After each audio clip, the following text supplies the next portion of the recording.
என்ன பார்த்தாலே தெரியும், சரியான பட்டிக்காடு கிராமம்னு தெரியும். அப்படி சொல்லாத. அது என்ன பட்டிக்காடுன்னு சொல்ற? பட்டிக்காடு இல்லாம பட்டணம் வராது இல்லாதா? ஐயா பஸ்ல காலையில வரும்போது இந்த கேடிசி நகர் எனக்கு தெரிய மாட்டேங்கு. பஸ்ல கேட்டா சரியான பட்டிக்காடுன்னு என்ன பார்த்து சொன்னாங்க ஐயா இந்த ஊர்ல. அதாயா என்னோட வேதனை சொல்ல வந்திருக்கேன். அந்த பட்டிக்காடுன்னு சொல்றதுனால கண்ணு கலங்கி சொல்றாத்தா. பட்டிக்காட்டுல இப்படி அப்பாவித்தனமான ஒன்ன மாதிரி ஜனம் இருக்கிறனால இன்னும் கொஞ்சம் மழை பெஞ்சிட்டு இருக்காத்தா. ரொம்ப நன்றியா ஐயா. நம்ம ஊர்ல எல்லாம் காலையில பாத்தீங்கன்னா நல்லா சாணியை கரைச்சி 4 மணிக்கு எழுந்திருவோம். அதிகாலையிலே சாணியை கரைச்சி முத்தம் தொளிச்சு தூத்து கோலம் போட்டா அந்த அழகை பார்த்து அந்த தெருவில் போகிற சீதேவி எங்கள் வீட்டில் தான். ஆனால் ஐயா பட்டணத்தை அந்த மாதிரிலாம் பார்க்க முடியல. அவசர அவசரமாக வேலைக்கு போகிறாங்க ஐயா. அதெல்லாம் நான் எதிர்பார்க்க முடியாது. எங்கள் கிராமத்தில் கூட்டம் கூட்டமாக அப்படியே மாமியா மருமக எல்லோரும் நாங்கள் ஒன்றா தான் ஐயா இருப்போம். தனித்தனியாலாம் எங்கள் மாமியா நாங்களாம் பிரிஞ்சு குடும்ப வாழ்க்கை இல்லை ஐயா. நம்ம ஊரில் பார்த்துக்கிட்டேண்ணா காலையிலலாம் பார்த்தீங்கன்னா ஆளுக்கு ஒரு வேலையாக செய்வோம். என் குழந்தை முன்னாடி ஒரு பாத்திரம் தேய்ச்சான்னா நான் ஒரு வேலையை பார்ப்பேன் ஐயா. காலையில் இந்த பிள்ளைகளை பள்ளிக்கூடம் விடுற அழகை பார்த்தீங்கன்னா ஒரு ஆள் குளிப்பாட்டுனா ஒரு ஆள் நல்லா பிள்ளைகளை தலை கட்டி எங்கள் மாமா வருபில் பள்ளிக்கூடம் விட்டுருவான். எங்கள் மாமியாரை பார்த்தீங்கன்னா காலையிலே 2 ஆட்டுக்குட்டியை பிடிச்சிட்டு அவ வாட்டில் காட்டுக்கு போயிடுவாவையா, வயக்காட்டை பார்த்து போயிடுவாங்க. எங்கள் மாமா அந்த பிள்ளைங்களெல்லாம் பொறுப்பாக அப்படியே துண்டை உதறி தோளில் போட்டுக்கிட்டு கூட்டிகிட்டு போகிற அழகை பார்த்தீங்கன்னா அவ்வளோ அழகாக இருக்கும் ஐயா. ஆனால் நம்ம டவுனில் அப்படியாயா இருக்குது. அம்மா அவசர அவசரமாக சோத்தை வாங்கிக்கிட்டு ஒரு டப்பாவில் அடைச்சிக்கிட்டு அம்மா ஒரு வண்டியை ஸ்டார்ட் பண்ண, ஐயா ஒரு வண்டியில் போவேன், பிள்ளை ஒரு வண்டியில் அனுப்ப. அந்த பிள்ளைக்கு என்ன ஆச்சு ஏதாச்சுன்னு கூட பார்க்க முடியாது உங்கள் அவசர வாழ்க்கையில். ஐயா கிராமத்துல உள்ள பிள்ளைங்கலாம் படிக்காதுன்னு நினைப்பாங்க. என் பிள்ளைங்க படிக்காங்க, எல்லாம் ஒரு நல்ல நிலைமையில் 4 பிள்ளைகளும் படிக்க ஐயா. நான் சமையல் வேலை பண்ணுவையா. அங்க அடுப்ப பத்த வச்சிருப்பையா. பங்கன் வீட்டுல 3 மணிக்கு பத்த வச்சு விட்டுட்டு இங்க பிள்ளைகளுக்கு போன் அடிப்பையா. எம்மா எந்திங்க, எந்திரிச்சு பரீட்சைக்கு படிங்கன்னு சொல்லுவையா.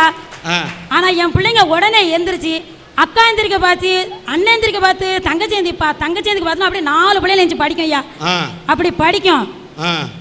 இன்னைக்கு வேலை எங்க வீட்டுக்காரர் ஒரு வெள்ளை அடிப்பாருங்க. யாராவது ஒரு 10 ரூபாய் கொடுத்தா எல்லாரும் பண்டை வாங்கிட்டு வருவாங்க ஐயா. ஏன்னா எங்க வீட்டுக்காரர் அப்படி வாங்கிட்டு வர முடியாது, 2 பேனா வாங்கிட்டு வருவாரியா.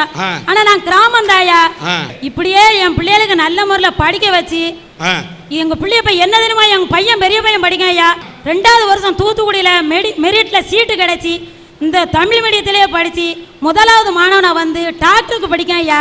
சபாஷ். ஒரு பட்டிக்காட்டில் பிறந்து பட்டிக்காட்டில் இருந்தால் கூட படிக்க முடியும் ஐயா. என் பொண்ணு என்ன தெரியுமா ஐயா படிக்க நினைக்கா. பொண்ணு என்ன படிக்க? 12 படிச்சுக்கிட்டு இருக்கா ஐயா. என்னம்மா? 12ஆம் வகுப்பு படிக்க ஐயா. 1050 மார்க் இப்ப வாங்கிக்கிட்டு இருக்கா ஐயா. சபாஷ். அவ என்ன தெரியுமா ஐயா கேட்கா, என்னம்போ பிளேன்ல அந்த இன்ஜினியரிங்கா, ஏரோநாட்டிக்கல் இன்ஜினியரிங் ஐயா. ஆனா அது எங்க இருக்கு என்ன படிப்புன்னு எனக்கு தெரியாதுயா. என் பொண்ணு படிக்கணும்னு ஆசைப்படுதா ஐயா.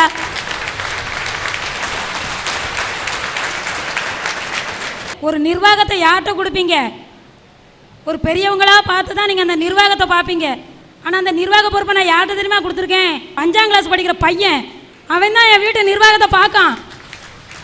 காசை கொடுத்தா இன்னைக்கு எந்த பொருள் இல்லையோ அரிசியில் இருந்து வீட்டுக்குள்ள பொருள் பூரா என் பையன் தான் வாங்கி வந்து கொடுக்க ஐயா. நான் பெருமைப்படுதேன் ஐயா. இதெல்லாம் எங்கேருந்து தெரியுமாயா கிடைச்சது? அந்த முத்தத்தில் சோறு சாப்பிட்டோம் பாருங்க, அந்த பெரிய ஆளுங்க சொன்ன அறிவுரைங்க.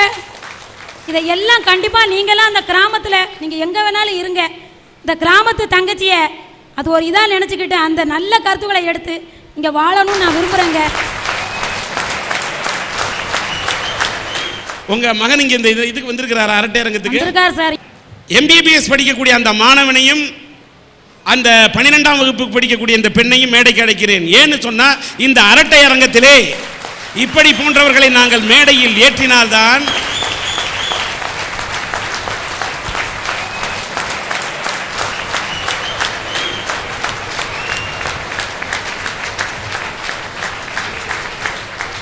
ஒரு ஏழை மாணவனா பிறந்து அவன் படித்து இந்த அளவுக்கு உயர்ந்திருக்கிற பார்க்கும்போது, இந்த பெண்ணும் படித்துக்கொண்டு நல்ல மார்க் வாங்குறத பார்க்கும்போது, இந்த அரட்டை அரங்கத்தின் மூலம் நான் என்ன சொல்ல வரேன், நாம் ஏழையா பிறந்து ஏழையா கூட பிறக்கலாம், கோழையா தான் பிறக்க கூடாது. இந்த மாணவன் இன்றைக்கு மருத்துவக் கல்லூரியில் படித்துக் கொண்டிருக்கிறார். இந்த பெண் அருமையாக படித்துக் கொண்டிருக்கிறார். வாழ்த்துக்கள். இந்த ஏழை தாயுடைய குழந்தைகளுக்கு படிப்பு செலவுக்காக ரோஹிணி நாராயணன் அவர்களுடைய மகன் இவர்களுடைய படிப்பு செலவுக்காக 10,000 ரூபாய் அள்ளித் தருகிறார்.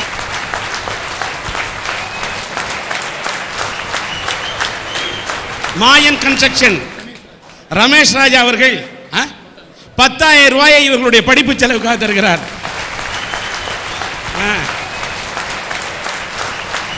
வடக்கு விஜய நாராயணபுரத்தை சேர்ந்த சுப்பிரமணியம் அவர்கள் 2,000 ரூபாய் இருக்கிறார். வாங்கிங்க. நன்றி. மும்பையில் இருக்கக்கூடிய முத்தண்ணன் சார்பாக அண்ணன் அவர்கள் 10,000 ரூபாயை இந்த குடும்பத்துக்கு ரோஹிணி நாராயணன் அவர்கள் கொடுத்திருக்கிறார்கள். வச்சுங்க. இது அத்தனை இந்த குழந்தைகளோட படிப்பு செலவுக்கு மட்டுமே பயன்பட வேண்டும் என்பதை தாழ்மையுடன் இந்த சன் டிவியின் அரட்டை அரங்கத்தின் மேடைகளை தெரிவித்துக் கொள்கிறேன். நன்றி, வணக்கம், வாழ்க வளர்க. சார், மழை அழகுதான் வீடு ஒழுகாத வரை, தென்றல் அழகுதான் புயலாக மாறாத வரை, மின்னல் அழகுதான் கண்ணை பறிக்காத வரை, சூரியன் அழகுதான் சுட்டரிக்காத வரை, கடல் அலை அழகுதான் அடித்து செல்லாத வரை, உயர்வு அழகுதான் நேர்மை இருக்கும் வரை. உயர்ற நோக்கத்தில் நம்மெல்லாம் நேர்மையை இழந்துட்டு இருக்கோம் தான் சார் நான் பேச வந்திருக்கேன். சார், உலகத்தில் பிறந்தா உயரணும்னா அதுக்கு உழைக்கணும். மதிலில் நிற்கிறவனுக்கு மாடிக்கு உயரணும்னு ஆசை, மாடியில் நிற்கிறவனுக்கு மலைக்கு உயரணும்னு ஆசை. இதில் எந்த விதத்தில் எதுக்காக எப்படி உயர்றோங்கிறது தான் நம்ம நேர்மையை சோதிக்கிற விஷயம் சார். சார், எங்கள் வீட்டு பக்கம் ஒரு கோடீஸ்வரர் இருந்தார். அந்த கோடீஸ்வரருக்கு 3 பொண்ணு 2 பையன், 5 பேரையும் நல்ல இடத்துல கட்டி கொடுத்தாரு. ஆள் ஒவ்வொரு நாட்டில் இருக்கிறாங்க. இந்த கோடீஸ்வரர் ஒரு நாள் அவர் நோய்வாய்ப்பட்டு இறந்துடுறாரு. 5 பேரும் வராங்க. 5 பேருக்குள்ளேயும் சொத்து தகராறு ஆயிடுச்சு. ஐயாவை தூக்கி அப்படி ஒரு ஓரமாக வையின்னு 18 மணி நேரம் கழிச்சு சொத்து தகராறு முடிஞ்சதுக்கப்புறம் அந்த ஐயாவை தூக்கிட்டு போனாங்க. கோடீஸ்வரருக்கு அந்த நிலைமை இது. பணத்தாலையும் பதவியாலையும் எவன் ஒருத்தன் உயரணும்னு நினைக்கானோ அவன் மட்டும்தான் நேர்மை இழக்கணும். இப்போ நம்ம பரிசலில் போயிட்டு இருக்கோம்னு வைங்களேன், அந்த பரிசலில் ஒரு ஓட்டை வந்துருச்சு. அந்த ஓட்டை வழியாக தண்ணியில் வேமா உள்ளே வருது. அந்த தண்ணியை வாரி இறைச்சி நம்ம வெளியில் விடலைன்னா நம்மளை நம்ம பாதுகாத்துக்க முடியாது. சேர்ந்துச்சுன்னா நமக்கு சேதாரம் ஆயிரும். அது போலதாயா, பணத்தாலையும் பதவியாலையும் எவன் ஒருத்தன் உயரணும்னு நினைக்கானோ அவன் மட்டும்தான் நேர்மை இழக்கிறான். சரி சார், நேர்மை இழந்தா சட்டம் இருக்கு, போலீஸ் இருக்கு, அது இருக்கு, இது இருக்குன்னு நிறைய பேசுறாங்க. சார், சட்டத்தை பற்றி நான் ஒன்று சொல்லுறேன் கேளுங்க. இப்போ ஒரு இடத்துல ஒரு தப்பு நடக்குன்னு வைங்களேன், தமிழ் சினிமாவில் வர்ற மாதிரி மேக்சிமம் அப்படியே சுற்றி முற்றி சண்டைலாம் முடிஞ்சோடனே போலீஸ்காரங்க வந்துடுறாங்க.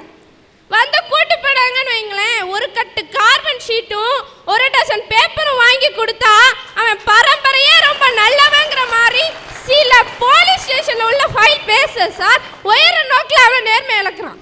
அந்த காலத்தில் சொல்லுவாங்க அரசன் வழி மக்கள் அவ்வளி அப்படின்னு சொல்லுவாங்க. ஆனால் இப்போ மக்கள் எவ்வளி அரசன் அவ்வளி. இன்னைக்கு அரசியலில் நேர்மையை தேடுறது ராஜஸ்தானில் போய் பனிப்பாறையை தேடுற மாதிரி இருக்கு சார். எங்க சார் இருக்கு நேர்மை அரசியலில்? சார், ஒரு கான்ட்ராக்ட் சைன் பண்ணுற விஷயத்தில் எவ்வளோ குளறுபடி பாருங்களேன் சார். அப்ரூவ்னு போட்டுருவாங்க, கமிஷன்லாம் பேசி முடிச்சு. அப்ரூவ்னு போட்டால் அடுத்த நாள் கமிஷன் வீட்டுக்கு வரலையாக்கும். அதே ஃபைல் எடுத்து முன்னாடி ஒரு நாட் போட்டுருவாங்க, நாட் அப்ரூவ்டு. அந்த அப்ரூவல் வாங்கினே கையில் காலில் விழுந்து ஐயா பேசுனதை கரெக்டாக கொடுத்துருந்தேன் அப்படின்னு சொன்னால் நோட்டு வந்தோடனே அந்த நாட் அப்ரூவ்டாக மாறிடு சார். எப்படி சார்? அவன் உயர்ந்த நோக்கத்தில் நேர்மை இழக்கிறான் சார். எங்கள் ஊரில் ஒருத்தர் ரொம்ப நல்ல மனுஷன், வார்டு கவுன்சில் தேர்தலுக்கு நின்னார். வெறும் 3000 ரூபா மட்டும்தான் செலவழிச்சாரு. ரொம்ப நல்ல மனுஷன், போஸ்ட் அடிக்கத்தான். அதுவும் நின்று 10,000 ஓட்டு வித்தியாசத்தில் தோத்துட்டார். அதே ஆளு அடுத்த தேர்தலில் 1.5 லட்சம் ரூபா செலவழிச்சு 11 ஓட்டு வித்தியாசத்தில் ஜெயிச்சார்னா நம்ம எங்கே இருக்கோம் சார்? சார், நமக்குன்னு ஒரு உன்னதமான உரிமை கொடுக்கப்பட்டிருக்கு, ஓட்டுரிமை.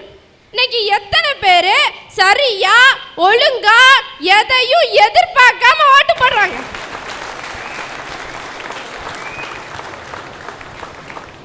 ஒரு கவிஞன் அழகா சொல்லுவான் சார், தெருவில் கிடந்த உடைந்த பானையை உதைத்து பார்த்தேன், தெருவில் கிடந்த உடைந்த பானையை உதைத்து பார்த்தேன், பானை பேச துவங்கியது.